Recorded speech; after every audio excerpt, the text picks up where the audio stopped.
Damos la bienvenida al doctor Eber Benildo Ruiz Vargas, director general de la Defensoría del Policía. Adelante, doctor Ruiz. Señor Mayor PNP Martín Ramiro Miranda Rubio, comisario de la Comisaría PNP de San Genaro. Señor Mayor PNP Víctor Fernando Astete Lavado, comisario de la Comisaría San Cayetano. Señor Capitán PNP Stewart Riveros Serrano, comisario encargado de la Comisaría de San Cosme.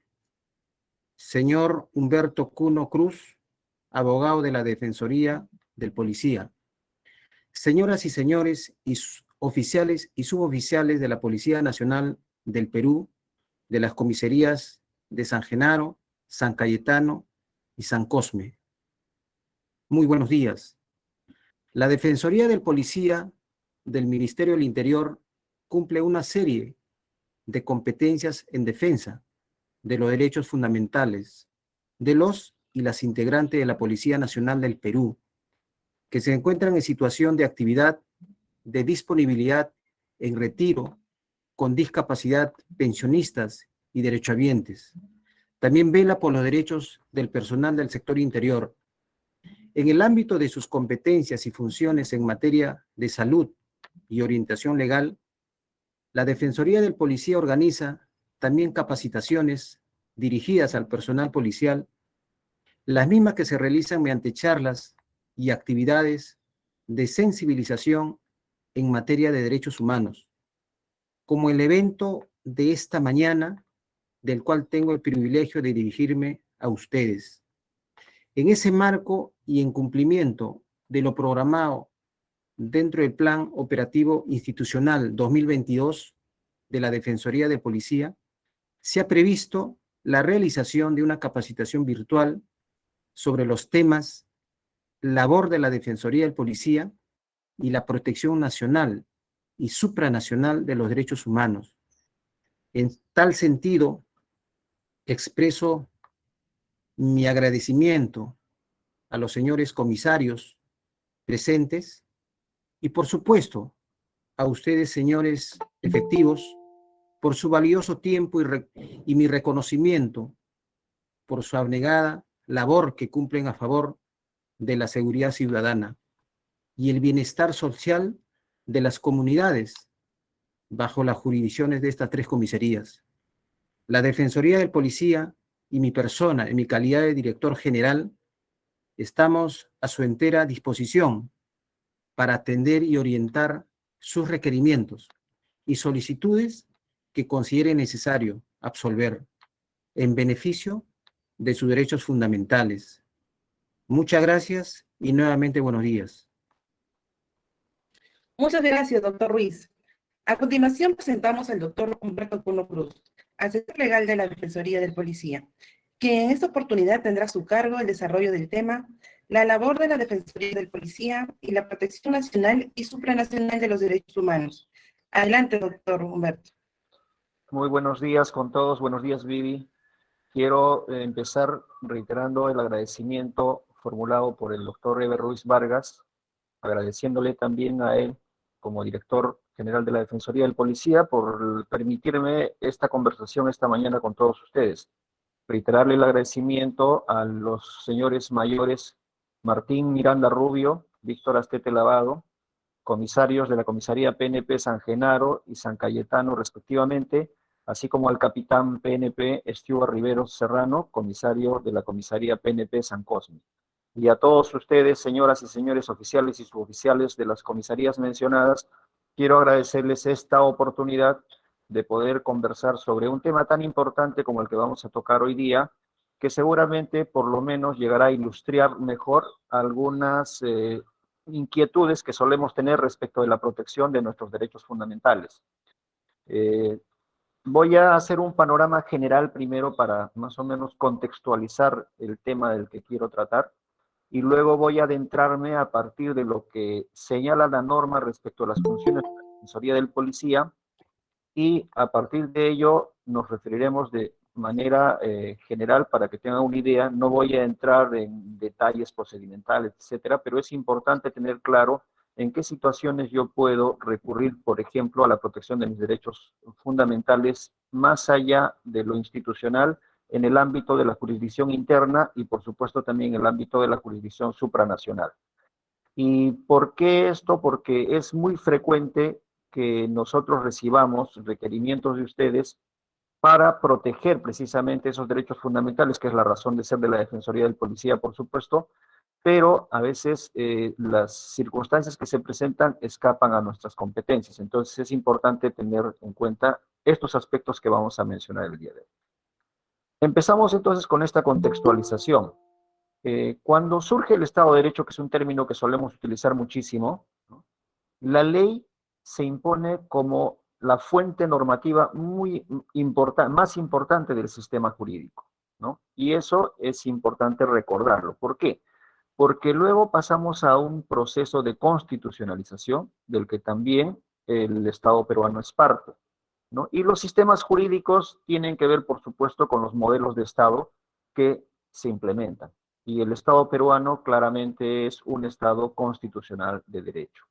Entonces, esa importancia que tenía la ley en aquel momento, que era la norma superior, la fuente del sistema normativo superior, ¿no es cierto?, empieza cediendo su importancia a la constitución política, ¿no? Y de ahí justamente la denominación de estados constitucionales de derecho. Y entonces, claro, dentro de esta constitución se incorporan justamente nuestros denominados derechos humanos o derechos fundamentales.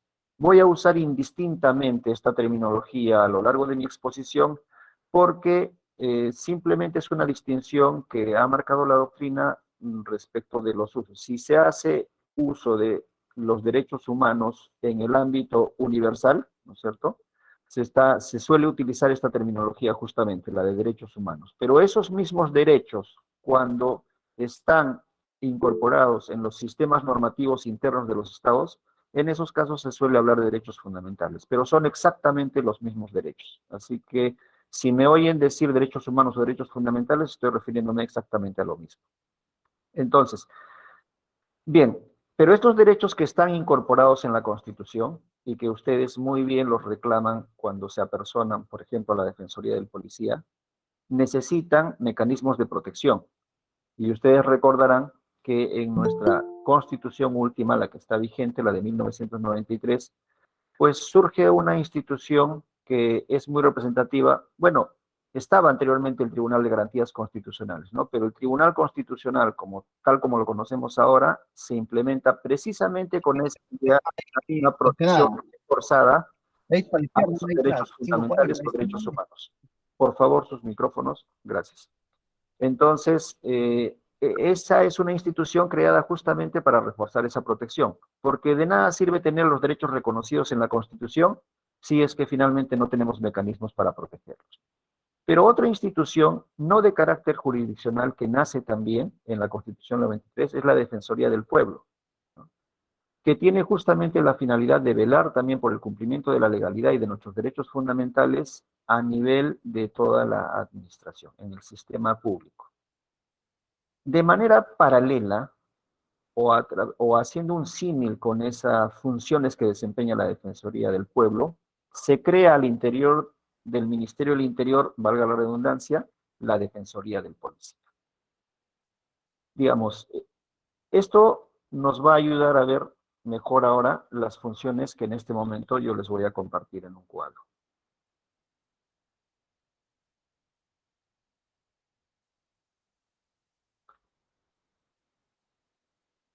¿Me avisan, por favor, si están visualizando correctamente el cuadro? Sí lo pueden ver, ¿verdad? Sí, si alguien me confirma que lo están No, viendo. doctor, en un momentito, por favor. Ok. Un minuto. Ah, creo que no he compartido bien.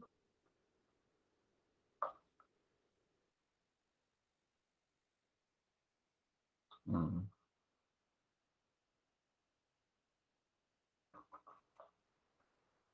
Ahora Ahora sí. sí, doctor. Bueno, perfecto. Si ustedes observan ese cuadro, vamos a centrarnos fundamentalmente en las dos primeras columnas que tienen al frente, ¿no? Lo que está vinculado a la Defensoría del Policía y a la Dirección de Asesoría Jurídica. Verán ustedes que efectivamente la Defensoría del Policía, según el texto integrado del Reglamento de Organización y Funciones del Ministerio del Interior, en sus artículos 157 y 158, tiene recogidas sus funciones y sus competencias. Y entre ellas justamente está la de garantizar y defender los derechos humanos. Claro, y eso puede llevar a veces a alguna confusión, porque precisamente por esa razón es que se suele a veces solicitar que la Defensoría del Policía proporcione un abogado defensor para quienes están siendo sometidos a un proceso judicial, por supuesto siempre dentro del ejercicio de sus funciones, ¿no? La Policía Nacional. Pero si observamos en la columna del medio, podemos ver que el artículo 51, en todo caso los artículos 51 y 55 del Reglamento de la Ley de la Policía Nacional del Perú, ¿no? Señala que la Dirección de Asesoría Jurídica es el órgano de asesoramiento responsable de asesorar en materia legal, absolver consultas jurídicas y emitir opinión o recomendaciones en asuntos de carácter jurídico. Y esta función la cumple justamente a través de la División de Defensa Legal. Si ustedes observan en este recuadro final que estoy señalando con el cursor, podrán ver que esa función, la Dirección de Asesoría Jurídica, la desempeña a través de la División de Defensa Legal. Entonces, quien otorga defensa legal, defensa técnica legal a los miembros de la Policía Nacional que son denunciados por ejercicio de sus funciones, ¿cierto? Es la División de Defensa Legal que pertenece a la Dirección de Asesoría Jurídica de la Policía Nacional del Perú. Y la Defensoría del Policía, como mencionábamos hace un momento, tiene la potestad efectivamente de intervenir para garantizar y defender los derechos humanos, pero de una manera similar a como hace la Defensoría del Pueblo en el ámbito nacional. Es decir, gestiona, ¿cierto?, la posibilidad de que estos derechos fundamentales sean respetados. Es más, muchas veces somos el enlace para conducirlos justamente hacia la División de Defensa Legal para que puedan recibir esta no solo asesoría, sino también defensa técnica legal. Y lo otro, lo que ven ustedes en la columna final, que no se presta mucho a confusión, es la labor de la Procuraduría Pública. Como sabemos todos, las Procuradurías Públicas dependen administrativamente del Ministerio del Interior, en este caso particular de la Procuraduría Pública a cargo del sector interior, y funcional y normativamente dependen del Consejo de Defensa Jurídica del Estado. Y su labor básicamente es la de defender los intereses del Estado y en este caso particular del Ministerio del Interior. Estas diapositivas se las van a hacer llegar, así que pierdan ustedes cuidado y van a tener ahí el detalle de lo que acabamos de revisar. Entonces, simplemente para concluir esta primera etapa, decir claramente que la Defensoría del Policía no es competente para ejercer defensa legal en procesos judiciales. En cambio, sí es competente la Dirección de Asesoría Jurídica, hemos dicho, a través de la División de Defensa Legal. Y la Procuraduría Pública a cargo del sector interior tampoco es competente para ejercer esa defensa legal porque lo que hace es defender los intereses del Ministerio del Interior. Muy bien. Entonces, este es el marco normativo en el que se desenvuelve la Defensoría del Policía. Pero claro, teniendo en cuenta esta norma, es frecuente, les adelantaba ya hace un momento, que se solicite intervención de la Defensoría amparándose en los derechos que están reconocidos, y en eso sí tienen perfectamente razón, en la Constitución, en las convenciones, en la Declaración Universal de Derechos Humanos, etc. Es muy frecuente ese reclamo, ¿no? Se dice, tengo derecho a mi dignidad, tengo derecho a la igualdad, tengo derecho a que respeten mi trabajo. Todos los derechos fundamentales que están reconocidos en la Constitución también están reconocidos en la Convención Americana de Derechos Humanos, por ejemplo, o en la Declaración Universal de Derechos Humanos. Sin embargo, por eso es importante tener claro cuándo es que podemos recurrir o no a estos mecanismos, ¿no? Y es fundamental hacerlo. Lo primero que tendría que decir en todo caso es que no es posible recurrir a estos mecanismos si es que primero no se han agotado todos los mecanismos que se implementan de manera interna en los estados para proteger esos derechos fundamentales. Veamos algunas ideas ya para entrar en este tema. Porque resulta que a veces se dice que cuando uno recurre a esta jurisdicción supranacional o cuando uno pretende llevar un caso a estas cortes internacionales, lo que se está haciendo es vulnerando la soberanía del Estado peruano, ¿no? Entonces, solamente para tener claro ello, tienen ustedes al frente las normas peruanas que habilitan precisamente esa posibilidad. El artículo 55 de la Constitución Política del Perú dice: los tratados celebrados por el Estado y en vigor forman parte del derecho nacional. La cuarta disposición final y transitoria también de la Constitución dice: las normas relativas a los derechos y las libertades que la Constitución reconoce se interpretan de conformidad con la Declaración Universal de Derechos Humanos y con los tratados y acuerdos internacionales sobre las mismas materias ratificados por el Perú. Y ustedes ven en la parte final de la diapositiva el artículo 8 del título preliminar del Código Procesal Constitucional. También dice algo similar, pero añade algo que es muy importante destacar. En el último párrafo dice, en el segundo párrafo en todo caso, ¿no? En caso de incompatibilidad entre una norma convencional y una constitucional, los jueces preferirán la norma que más favorezca a la persona y los derechos humanos. Porque una pregunta, y esto es importante, ¿por qué? Porque una pregunta que es frecuente en estos casos suele ser que entonces se impone lo que deciden, por ejemplo, las Cortes Supranacionales, ¿no? Y no es así, ¿no? Porque la propia Corte Interamericana de Derechos Humanos, por ejemplo, dice que si la protección a determinado derecho fundamental que se está cuestionando tiene una mayor cobertura en el ámbito interno, es decir, está mejor protegido en el ámbito interno, entonces simplemente tiene prevalencia ese sistema normativo interno, porque le da una mejor protección incluso que las normas internacionales o las decisiones supranacionales. Entonces es importante, hay una relación de complementariedad. No es que lo que dice la Corte Interamericana está por encima de lo que dice, por ejemplo, el Tribunal Constitucional. No necesariamente, en todo caso. Y bueno, otro aspecto que es importante también tener en cuenta son estas distinciones, ¿no? Por ejemplo, se suele escuchar hablar del derecho internacional de los derechos humanos, del derecho internacional humanitario, y bueno, la confusión no es igual que en los dos casos que acabo de mencionar con el tema del derecho penal internacional, ¿no? En este caso, por ejemplo, el ámbito de lo que estamos señalando y el ámbito en el que vamos a mencionar los temas que vienen inmediatamente es el ámbito del derecho internacional de los derechos humanos, que es el ámbito en el que se promociona y protege los derechos humanos en todo tiempo, sea de paz o de guerra. En cambio, se habla de derecho internacional humanitario cuando de lo que se trata es de preservar al ser humano en situaciones de vulnerabilidad extrema, es decir, en conflicto armado. Y lo del derecho penal internacional, por supuesto, lo que busca es sancionar crímenes internacionales, y en este caso particular del derecho penal internacional, igual que en el caso del derecho penal en el ámbito interno, lo que se hace es perseguir a sujetos individuales, ¿no? A personas, no estados. Bien, claro, en el derecho internacional, en materia de derechos humanos, que es el ámbito en el que nos estamos moviendo, claro, los sujetos principales son los estados, ¿no? Y ya vamos a ir viendo por qué. Y el aparato institucional, obviamente, principal es la organización internacional, ¿no? Organización de las Naciones Unidas, por ejemplo, en el ámbito universal, lo vamos a ver enseguida, y Organización de los Estados Americanos en el ámbito regional. Vamos entonces con el Sistema Universal de Protección de Derechos Humanos, creada el 24 de octubre de 1945 con la adopción de la Carta de las Naciones Unidas.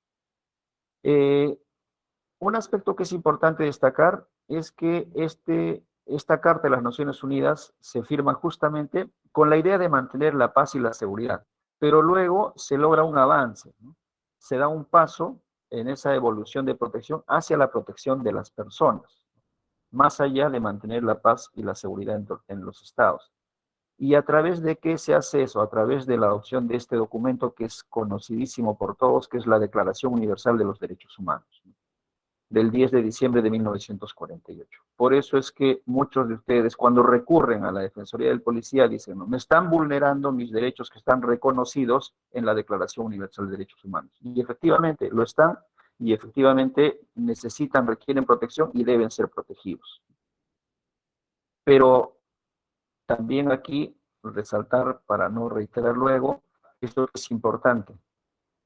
Si yo deseo, por ejemplo, que se proteja un derecho fundamental y veo que hay un reglamento o una ley que no cumple con un principio constitucional o una norma supranacional que es vinculante para el Estado peruano, entonces en esos casos no puedo simplemente yo dejar de cumplir el reglamento o pedir que no se aplique el reglamento a mi caso o pedir que no se aplique la ley, porque justamente a eso se refieren cuando se dice que primero se tiene que agotar la vía interna.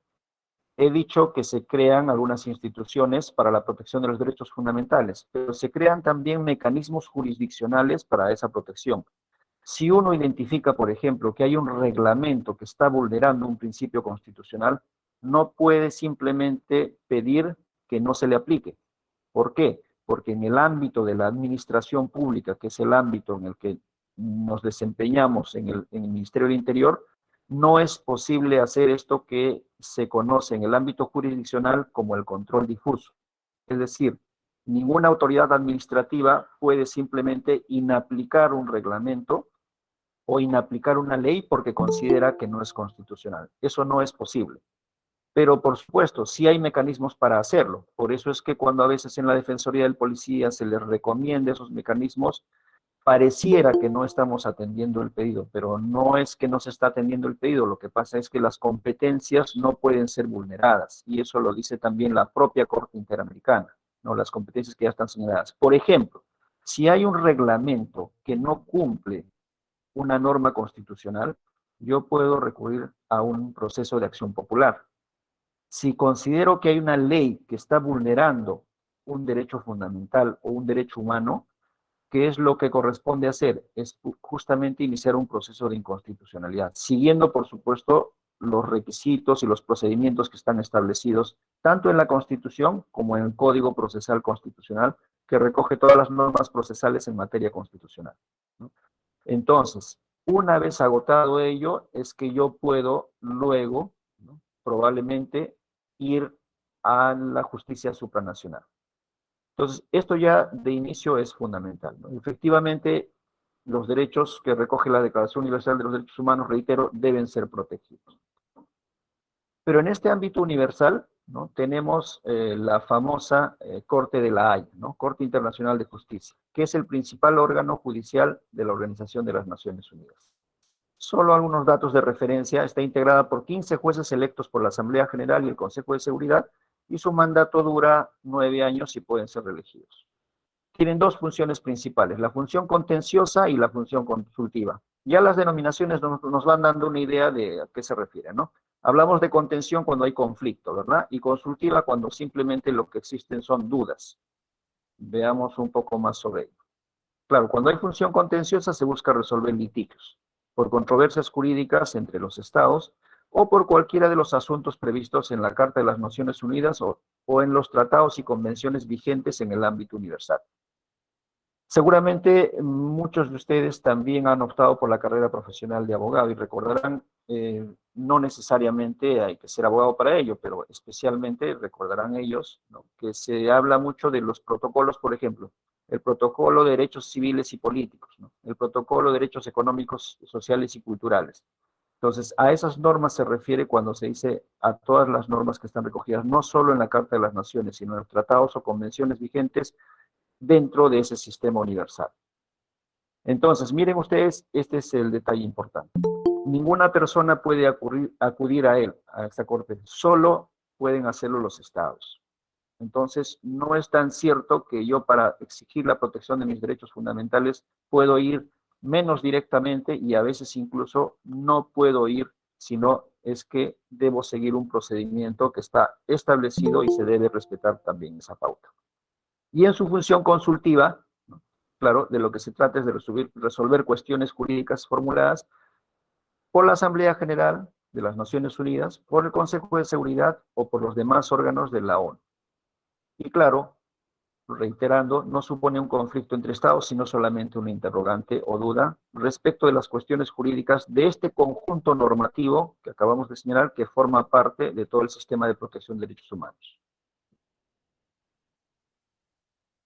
Bien, vamos entonces, dejamos el sistema universal y vamos al sistema interamericano. Decíamos que hay un sistema universal de protección de derechos humanos y un sistema regional de protección de derechos humanos. En el ámbito regional tenemos el sistema interamericano de protección de derechos humanos, que seguramente es mucho más cercano incluso a lo que solemos escuchar cotidianamente respecto de la protección de derechos humanos, porque sus sentencias efectivamente son vinculantes también para nosotros y están citados permanentemente, no solo a nivel del Tribunal Constitucional, de la justicia ordinaria también, e incluso en el ámbito administrativo.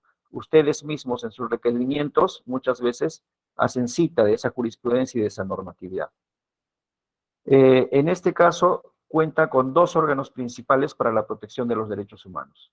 La Comisión Interamericana de Derechos Humanos, que está prevista tanto en la Carta de la Organización de Estados Americanos como en la Convención Americana de Derechos Humanos, y la Corte Interamericana de Derechos Humanos, que no ha sido incorporada en la Carta, sino recién a nivel de la Convención Americana de Derechos Humanos. Entonces, esos dos organismos tenemos.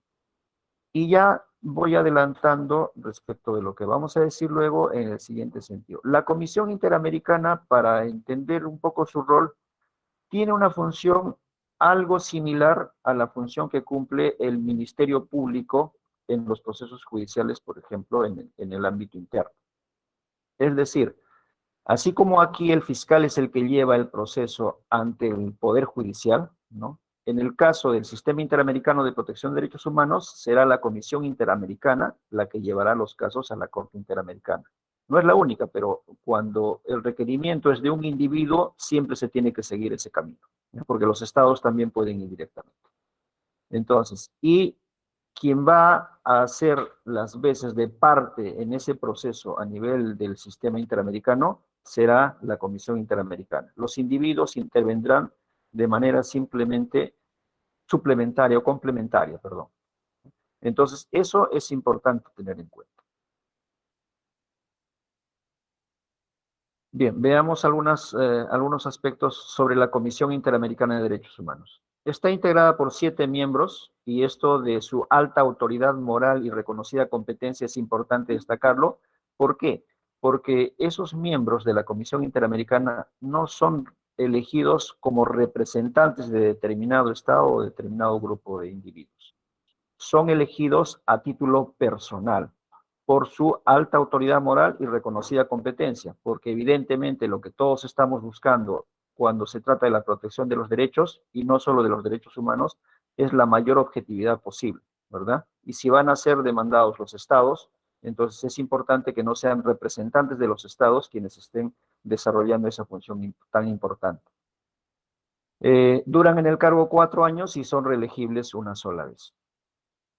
Se anota ahí que culminó su proceso de institucionalización con la adopción y puesta en vigor de la Convención Americana de Derechos Humanos, porque como mencionábamos hace un momento, fue creada la comisión, fue creada en la Carta de la Organización de Estados Americanos. Lo que hace el procedimiento que se sigue justamente en estos casos es que la Comisión Interamericana recibe las denuncias de particulares que alegan la violación de derechos humanos. No solo de la víctima, sino también de cualquier persona o entidad no gubernamental. Por eso es que con frecuencia escucharán en los medios de comunicación que hay organizaciones no gubernamentales que llevan casos ante la Comisión Interamericana. Recuerden, estamos hablando de la Comisión Interamericana. Todavía no hemos llegado a la Corte Interamericana. ¿Bien? Y puede conocer, claro, denuncias de un Estado parte también en la Convención contra otro Estado parte. Por eso les decía, si es un individuo el que quiere llevar su caso a la Corte, tiene que pasar necesariamente por la Comisión Interamericana. En cambio, los Estados pueden justamente llegar directamente a la Corte Interamericana. También, por supuesto, la Comisión Interamericana de propia iniciativa, ¿no?, puede tramitar un caso para que pueda llevarlo posteriormente a la Corte, ¿no?, cuando ve que hay situaciones de especial gravedad o urgencia que necesitan ser abordados y que no han sido llevados por ninguna víctima o grupo de personas hacia su evaluación. Bien, lo que adelantábamos, su actuación ante la Corte está legitimada para someter casos contenciosos a la decisión de la Corte y para requerir de éste opiniones consultivas. Nuevamente, recordemos lo que decíamos respecto de la jurisdicción universal de protección de derechos humanos, ¿no? Competencia contenciosa y opiniones consultivas, ¿no? Entonces, esto es importante. Ya nos va anunciando las competencias de la Corte Interamericana. Si se dan cuenta y se hace un paralelo, son bastante similares, ¿no? Entonces, la Comisión puede solicitar a la Corte también medidas provisionales en casos de extrema gravedad y urgencia, y también lo señalado, debe comparecer en todos los casos ante la Corte. Ahora sí, veamos la Corte Interamericana de Derechos Humanos, que fue creada, reiteramos, por la Convención Americana y no por la Carta de la Organización de Estados Americanos. Está integrada por 7 jueces por un periodo de 6 años, pueden ser reelegidos una sola vez. Lo otro ya lo hemos señalado. Veamos entonces. Competencia contenciosa y competencia consultiva. Lo adelantamos en la diapositiva anterior. Dentro de su competencia contenciosa, conoce casos relativos a la interpretación o aplicación de la Convención. ¿Y qué exigencias se debe tener en cuenta en estos casos? El caso, por supuesto, debe corresponder a las normas. El caso debe estar recogido dentro de lo que está protegido por la norma convencional, evidentemente.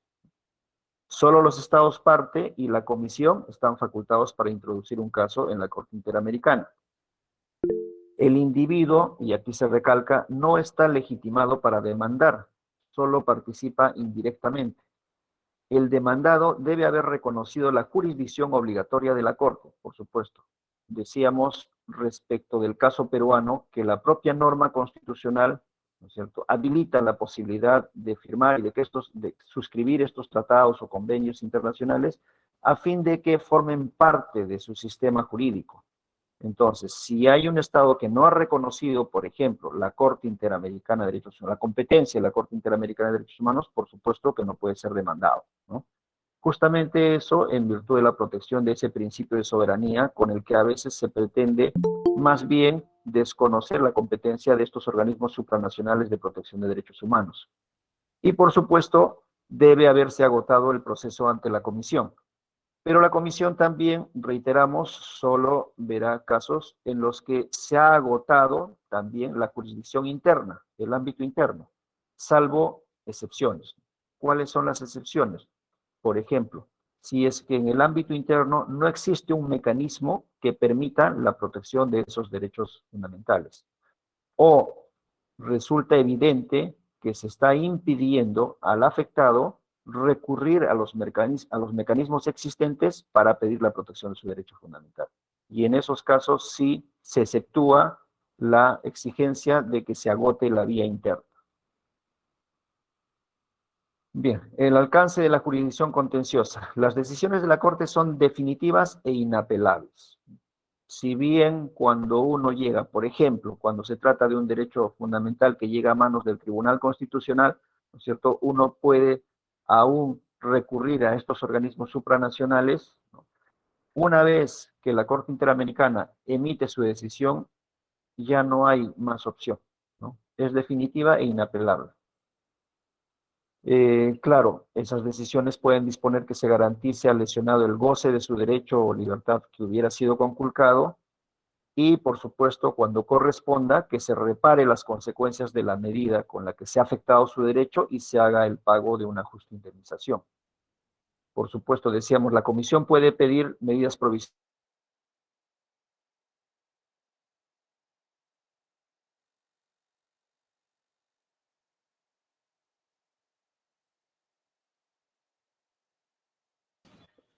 Doctor, no se le escucha. A ver, un momentito, por favor. ¿Qué fue su audio?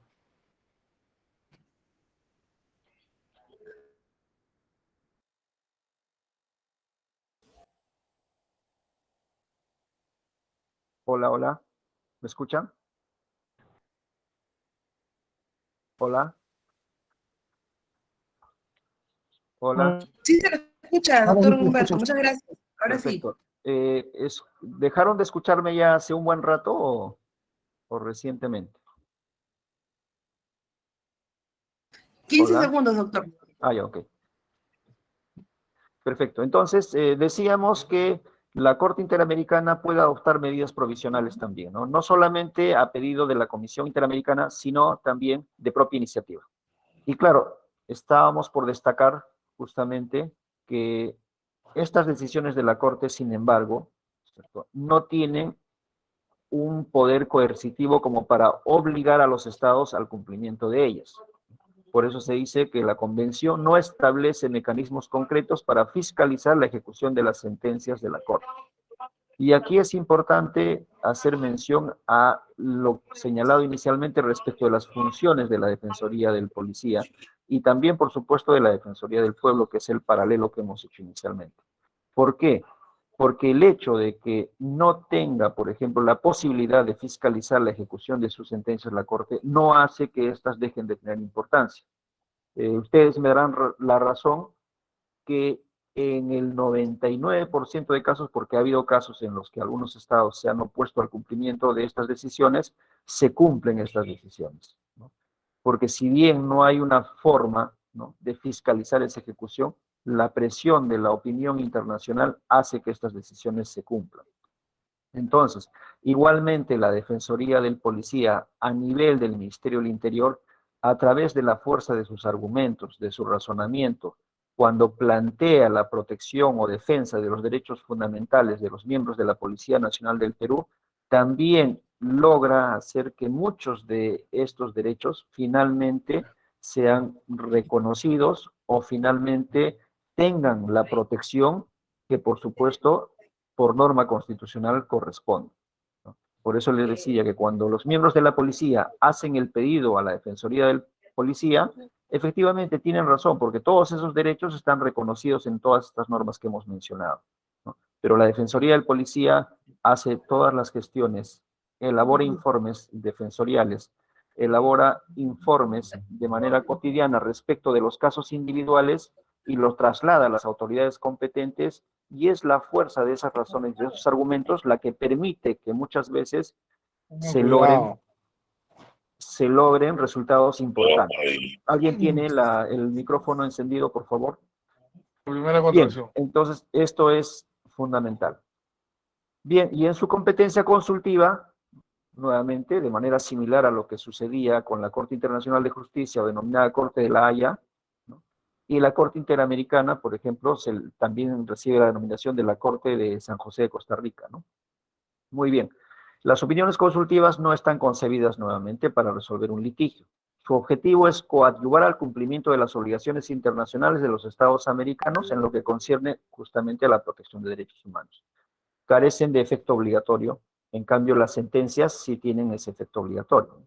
Sin embargo, y esto es importante precisar nuevamente, pueden gozar de gran autoridad y llena una importante función como medio de protección de derechos humanos. ¿Cómo es que esto sucede? Es que, por supuesto, si se hace una consulta respecto del ámbito de protección que está siendo reconocido a través de una norma, por ejemplo, la Convención Interamericana de Derechos Humanos, en este caso, que es la norma fundamental del Sistema Interamericano de Protección de Derechos Humanos, y la Corte emite una opinión respecto de ello, por supuesto, uno ya conoce qué visión tiene la Corte Interamericana respecto de ese grupo o de ese derecho sobre el que se está haciendo la consulta. Y entonces habrá que seguir esa pauta para no vulnerar esos derechos en el ámbito interno, o habrá que tener en cuenta también esa opinión consultiva para saber que si se lleva un caso a la Corte Interamericana, evidentemente la Corte Interamericana va a seguir lo señalado en esa opinión, ¿no? Entonces, esos aspectos son importantes. Si ustedes se percatan, hay un paralelo entre lo que sucede en el sistema de protección universal de derechos humanos y el sistema de protección regional. En ambos casos hay competencias contenciosas y competencias consultivas. Entonces, este panorama general, para tener una idea más clara respecto de en qué casos puedo yo recurrir a estos organismos supranacionales y respecto de qué elementos debo tener en cuenta para hacer ello, y por qué la Defensoría del Policía no puede accionar como un abogado de parte y menos aún para llevar estos casos a estos organismos supranacionales, es lo que hemos querido transmitir en esta conversación. Esperamos que hayamos logrado el objetivo y, por supuesto, quedamos a sus órdenes para cualquier interrogante.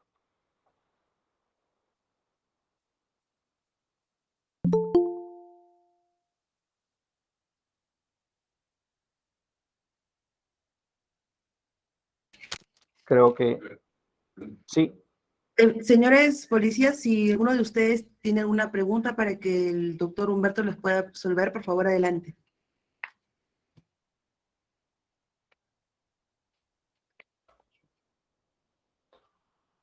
Creo que no hay ningún interrogante, pero en todo caso, las puertas de la Defensoría del Policía, tienen ustedes ahí la página web al frente, están siempre abiertas para ustedes, para cualquier consulta, no necesariamente para una queja o un reclamo, sino para resolver cualquier consulta.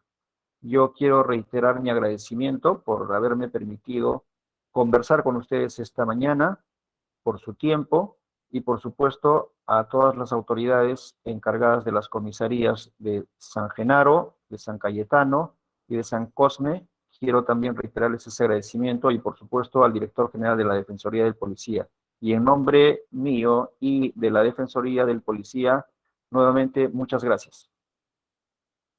Muchas gracias, doctor Humberto. A nombre del director general de la Defensoría del Policía, Eber Ruiz Vargas, agradecemos la ponencia del doctor Humberto Cuno Cruz, también al mayor Martín Ramiro Miranda Rubio, al mayor Víctor Fernando Astete Lavado y al capitán Stewart Rivero Serranos por su decidido apoyo a la realización de esta capacitación y, por supuesto, las gracias a todos ustedes por su participación y tan valioso tiempo. Muchas gracias a todos y todas, que tengan muy buen día. Hasta una próxima oportunidad.